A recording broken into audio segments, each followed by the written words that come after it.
Thank you, Mr. Speaker.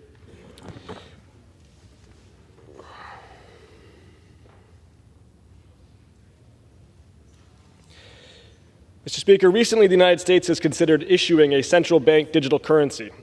CBDCs are digital liabilities issued by a central bank and made available to the public. The implications for the United States dollar as the world's reserve currency and for domestic fiscal and monetary policy of a U.S. CBDC are hotly debated by experts. What should not be controversial, however, is that the Federal Reserve, Treasury, and all other executive agencies cannot issue a CBDC without explicit authorization from Congress. Article 1, Section 8 of the Constitution grants that power to, quote, coin money and to regulate the value thereof exclusively to Congress. Under Section 16 of the Federal Reserve Act, the Fed can issue, quote, Federal Reserve notes, end quote. But CBDCs are not Federal Reserve notes. The law restricts Federal Reserve notes to paper notes printed on plates and dies engraved by the Treasury Department according to a detailed process that clearly does not apply to digital money. The Federal Reserve has consistently recognized that it lacks authority to issue a CBDC without congressional authorization.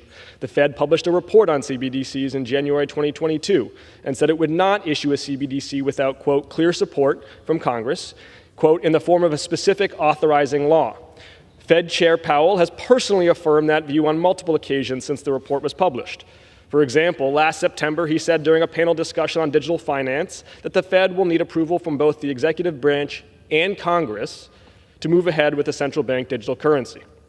Although the Fed understands that it cannot issue a CBDC without authorization from Congress, some commentators continue to suggest that legislation may not be necessary. They are wrong. The framers of the Constitution understood the importance of a strong and stable national currency, which is why they granted Congress the exclusive power to coin money and regulate its value. Congress must not forfeit this power, which is why I am introducing the Power to Mint Act. This bill clearly prohibits the Federal Reserve and the Treasury Department from issuing a CBDC without authorization from Congress. I thank my friend Representative French Hill, who is the chairman of the Subcommittee on Digital Assets, Financial Technology, and Inclusion on the Financial Services Committee, for his work with me on this bill, and I recognize Mr. Hill for 2 minutes. I thank the gentleman for yielding. Mr. Speaker, I also want to congratulate the gentleman from Massachusetts for having the third child join his family in this past week. We congratulate the Auchinclosses on that. And I rise in strong support of the gentleman from Massachusetts' bill, Power of the Mint Act. I want to thank him for our partnership in introducing the first bipartisan bill in this House to prohibit the Federal Reserve from issuing a central bank digital currency or a CBDC. We believe together that the Constitution, the authority rests solely with Congress and the American people, not unelected bureaucrats. And that's a nonpartisan view. Something that sets America apart from others is that we're rebelliously independent and skeptical of government overreach. It's a cultural tradition in this country that's been passed down from our founders. I want to compliment the gentleman for having a portrait of Alexander Hamilton in his office, indicating his strong support of the Constitution's views on money. Recently, the only time my constituents from Central Arkansas call me about digital assets is when they're worried about Uncle Sam going to use a central bank digital currency to surveil where they're spending money and how much, and ultimately block them from using the banking and payment system.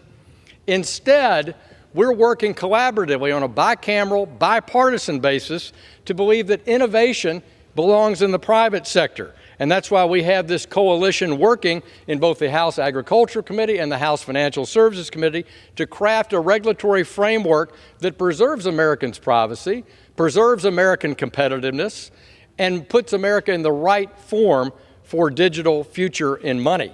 Americans have that right to financial privacy, and that's why I'm proud to support the gentleman from Massachusetts' bill, and I yield back to him. Thank you for your partnership and leadership on this subject.